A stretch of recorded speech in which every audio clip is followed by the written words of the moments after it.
Per aquestes festes jo ara he entrat en una fase nova i he trobat 2 llibres que m'han portat als meus vells temps de friki, de la ciència-ficció i client de Gigamés. I a més, els 2 són en català, que no vull dir que no pugui llegir-lo en castellà, però això és una aposta molt sèria del país i crec que cal recolzar-la. Un és Un dia tot això serà teu, Adrian Tchaikovsky, un futur on un home controla qui pot arribar a aquest futur i és l'últim home a la Terra i viu en un paradís per ell sol, però les coses canvien en un moment determinat. I l'altre és Terry Pratchett, El color de la màgia, que no puc dir d'aquest llibre que m'ha tornat a fer riure molt, després de recuperar-lo la meva memòria després d'uns 30 anys de no llegir-lo. Per tant, us dic aquests 2, Editorial Mai Més, Editorial Cronos, 2 apostes de la ciència-ficció en català.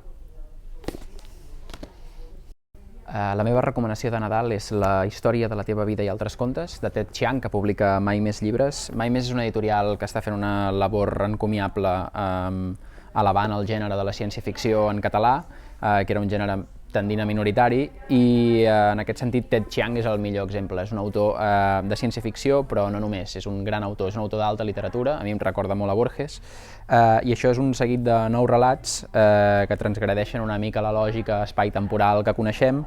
Hi ha un conte en particular que de fet és d'un títol molt burgià i que a mi m'ha agradat moltíssim, que es titula La torre de Babilònia, i que va d'uns miners que en lloc d'excavar la terra el que fan és construir una torre per excavar el cel i veure què hi ha darrere del firmament, és a dir, veure l'obra de Déu.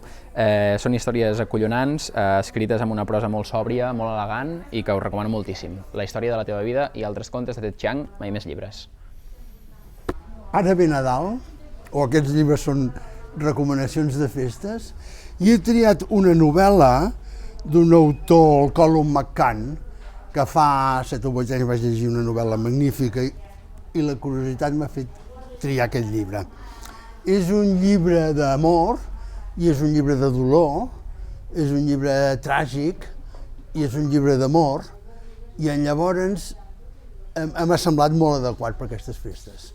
És sobre 2 pares que perden cada un la seva filla en 2 atemptats diferents terroristes, un jueu i un palestí. Els pares i els atemptats al revés, naturalment. És una novel·la emocionant i és una novel·la molt sèria. No parla només d'això, parla de moltes més coses, però crec que un llibre que demana la pau i demana la convivència és un bon regal de Nadal.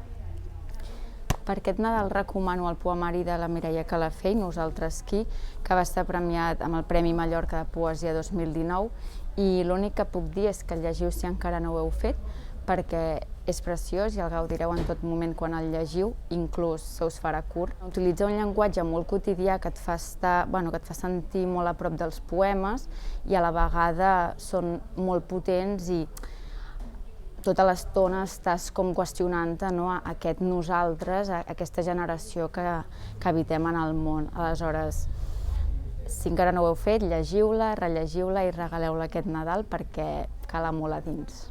Jo aquestes festes us recomano que llegiu, regaleu, compreu, gaudiu d'aquest Serge de la Jasmina Retze. Feia temps que no llegia la Retze i la veritat és que m'ho he passat molt bé. Penso que ella aconsegueix parlar de la família, en aquest cas, per mi, com fa sempre, amb aquests conflictes interns que sempre hi són, portant-ho al límit, en aquest cas són 3 germans i una mare, i tot el que hi ha darrere. I a més, a mi m'ha portat el sentiment de pertanyença a un grup, en aquest cas el fet de ser jueva, i la perpetuació que ella aconsegueix d'aquest fet. I totes aquestes coses juntes, tant la traducció en català com en castellà estan molt bé, ho publica Anagrama, i jo m'ho he passat molt bé i us puc dir que és un llibre breu, curt, concís, dur, però molt viu.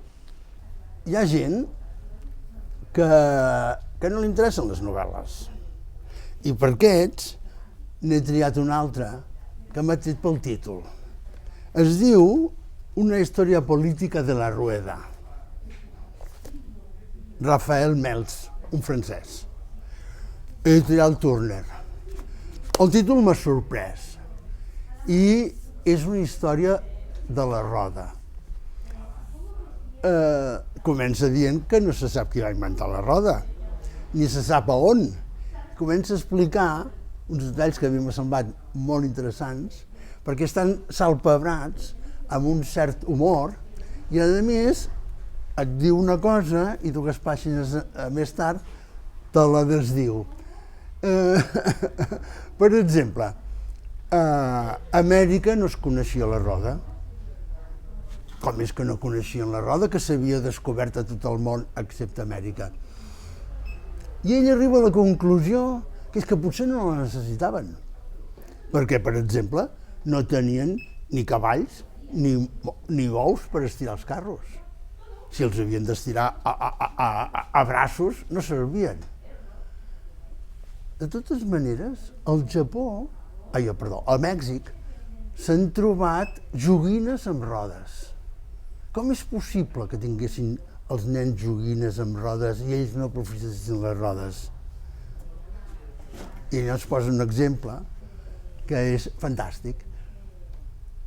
Les maletes i els baúls no van tenir rodes fins al 1990.